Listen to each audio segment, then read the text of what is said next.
Hello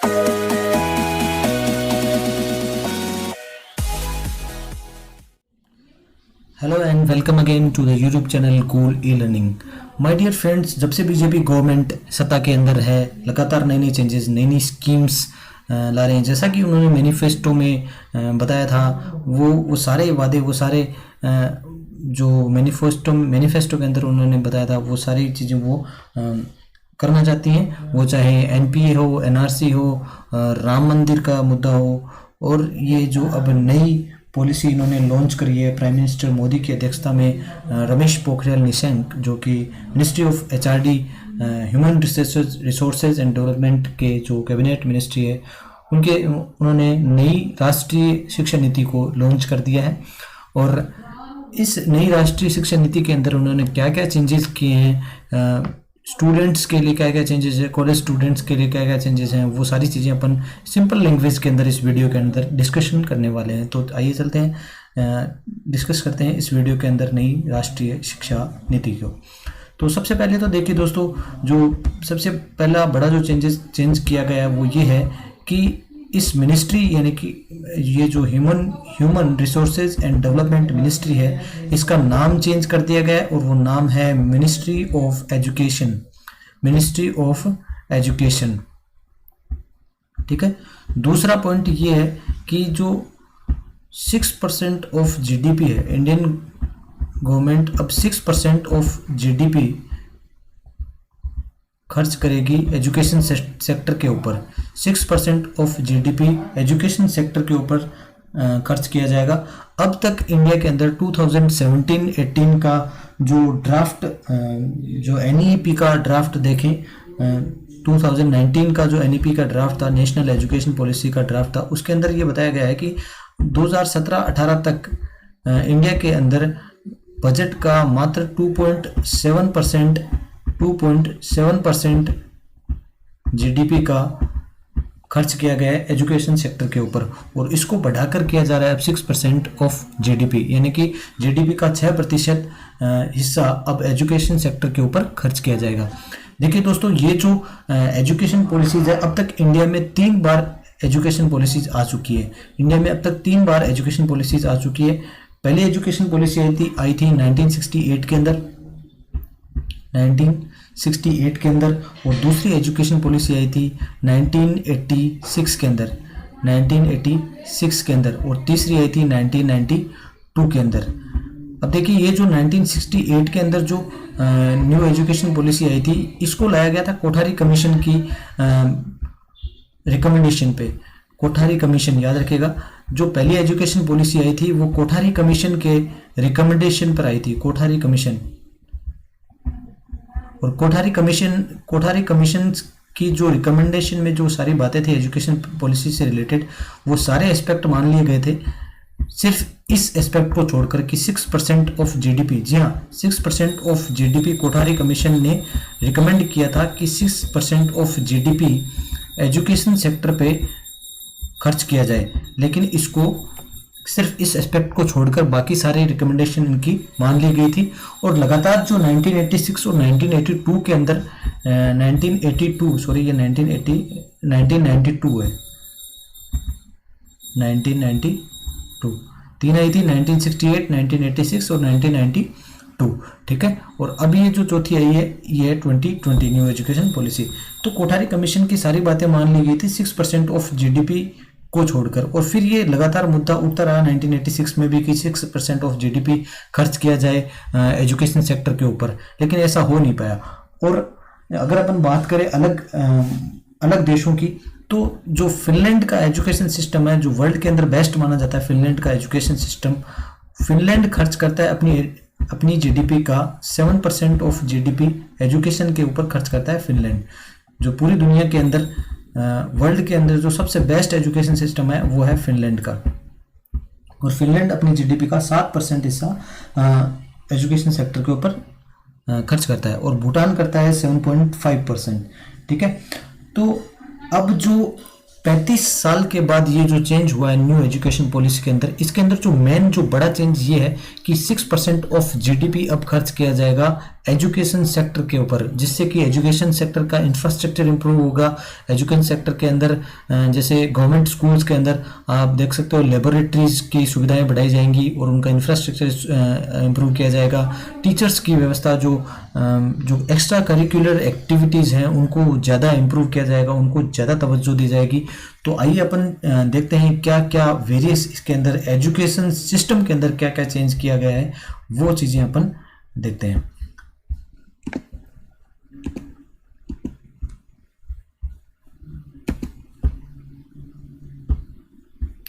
तो ये देखिए जो चेंजेस किए गए हैं उन पे अपन बात कर लेते हैं। सबसे पहला चेंज एजुकेशन सिस्टम के अंदर ये है कि पहले जो एजुकेशन सिस्टम था वो ये था कि 10+2 सिस्टम चलता था स्कूल्स के अंदर। तो 10th क्लास तक तो बच्चों को पढ़ाया जाता था, सारे सब्जेक्ट्स अलग अलग सब्जेक्ट पढ़ाए जाते थे, जैसे Hindi, English, maths, science, social science, ये सारे सब्जेक्ट पढ़ाए जाते थे बच्चों को। और 11th में आने के बाद उसको एक स्ट्रीम चुननी होती थी और एक स्ट्रीम चूज करनी होती थी, वो चाहे साइंस हो गया, आर्ट्स हो गया, चाहे कॉमर्स हो गया। उसके हिसाब से फिर उसको आगे की अपनी एजुकेशन कंटिन्यू करनी होती थी। फिर उसके बाद वो कॉलेज में जाता था और कॉलेज में वो अपने हिसाब से, जैसे अगर उसने 11th के अंदर साइंस ले रखी है तो वो बीएससी कर सकता है, बीटेक कर सकता है, या फिर उसने आर्ट्स ले रखी है तो वो बीए कर सकता है, फिर अपने हायर एजुकेशन के अंदर एमए कर सकता है। लेकिन अब इस सिस्टम को चेंज कर दिया गया है और ये सिस्टम रखा गया है 5+3+4। ये सिस्टम रखा गया है 5+3+3+4। अब ये 5+3+3+4 क्या सिस्टम है, इसको अपन डिस्कस कर लेते हैं। ये जो 5 ईयर्स का जो सेक्टर है, जो 5 ईयर का जो सेगमेंट है, इसके अंदर इसको बोला गया फाउंडेशन स्टेज। इसको क्या बोला गया?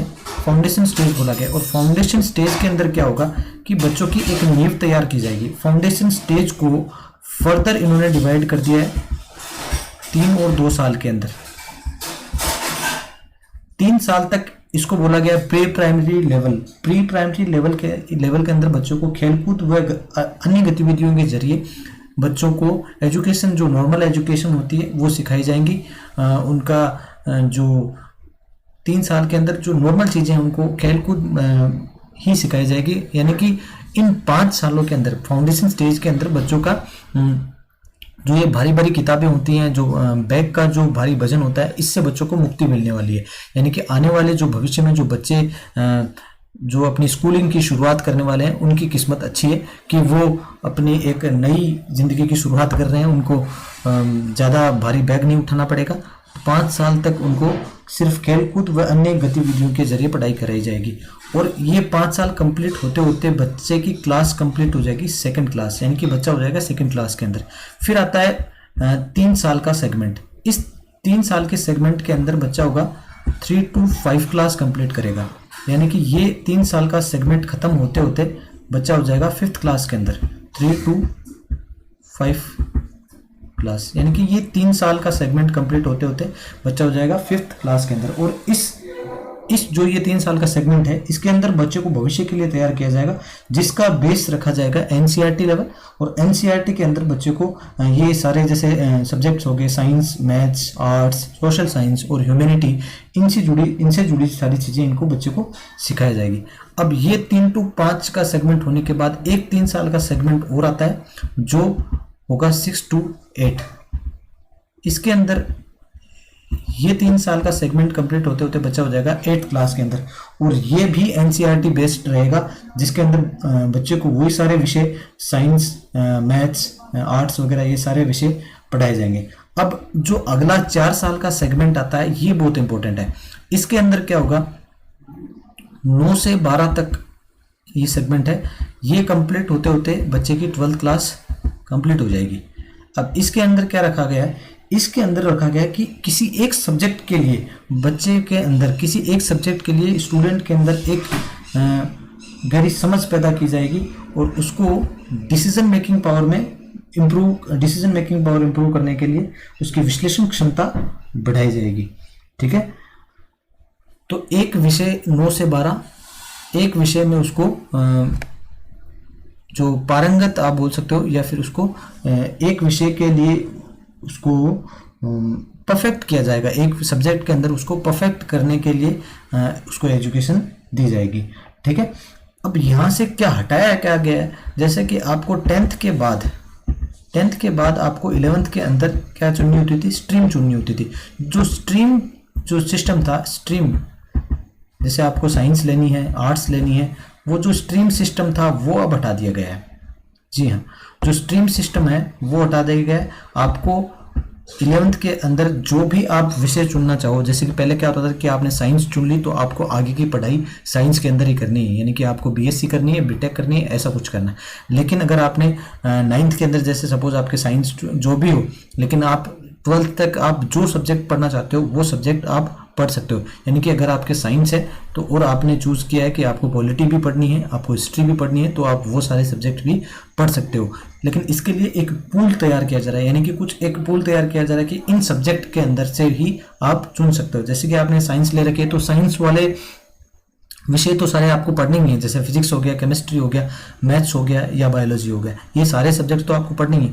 फिर आप एक पूल है उसमें से आप कोई दो सब्जेक्ट या एक सब्जेक्ट चुनना चाहते हो तो वो आप चुन सकते हो, वो चाहे हिस्ट्री हो गया या पॉलिटी हो गया या अकाउंट्स हो गया। इस तरीके से आप कोई एक या दो या तीन सब्जेक्ट उनमें से चुन सकते हो। लेकिन आप पे ये बाउंडेशन नहीं रहेगी कि आपको ये साइंस है तो आप सिर्फ साइंस ही पढ़ो, है ना। तो ये स्ट्रीम एजुकेशन जो सिस्टम था ये हटाया जा रहा है, मेनली बात ये है। ठीक है, दूसरा जो मेन चेंज है वो ये है कि बच्चे को शुरू से ही, यानी कि 6th क्लास से ही क्या सिखाई जाएगी, कोडिंग सिखाई जाएगी। 6th क्लास से ही कंप्यूटर कोडिंग सिखाई जाएगी। सॉफ्टवेयर के लिए डिपेंडेंसी जो आने वाली जो पीढ़ियां हैं, आने वाली जो जनरेशन है, उसको 6th क्लास से ही कंप्यूटर सॉफ्टवेयर्स के लिए डिपेंडेंट किया जाएगा, उनको कोडिंग सिखाई जाएगी, सॉफ्टवेयर्स के लिए उनको डिपेंडेंट बनाया जाएगा।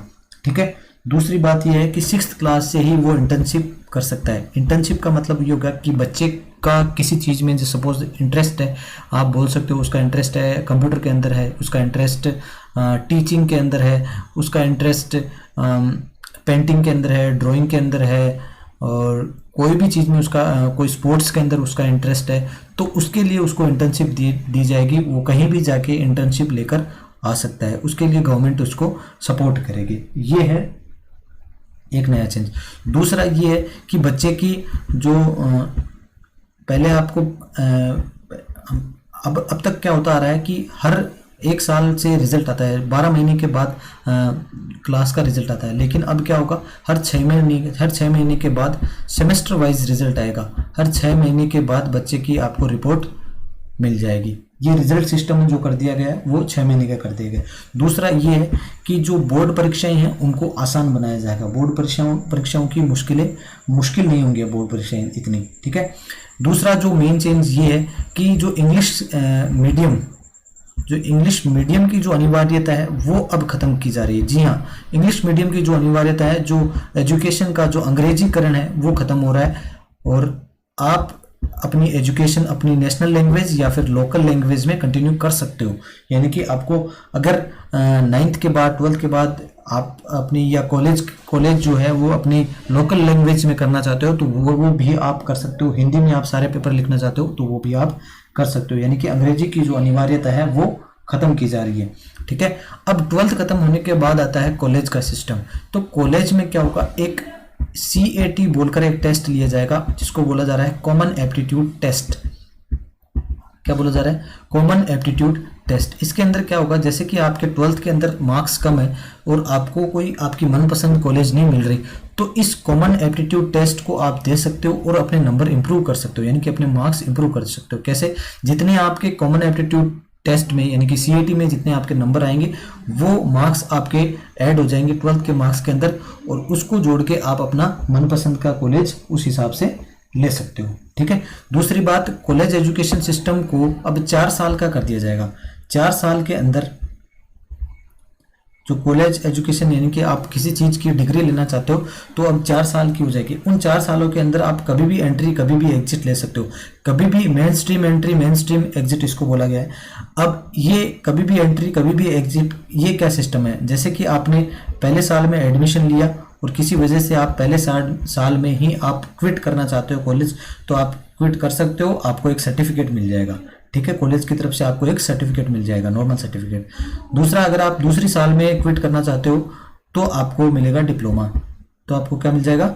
डिप्लोमा मिल जाएगा। और अगर आप तीसरे साल में कंप्लीट करना क्विट करना चाहते हो, छोड़ना चाहते हो कॉलेज, तो आपको मिल जाएगी बैचलर डिग्री। अगर आप तीसरे साल में छोड़ रहे हो तो आपको बैचलर डिग्री मिल जाएगी।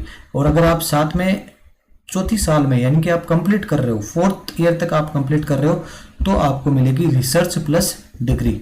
फिर आपको मिलेगी रिसर्च प्लस डिग्री।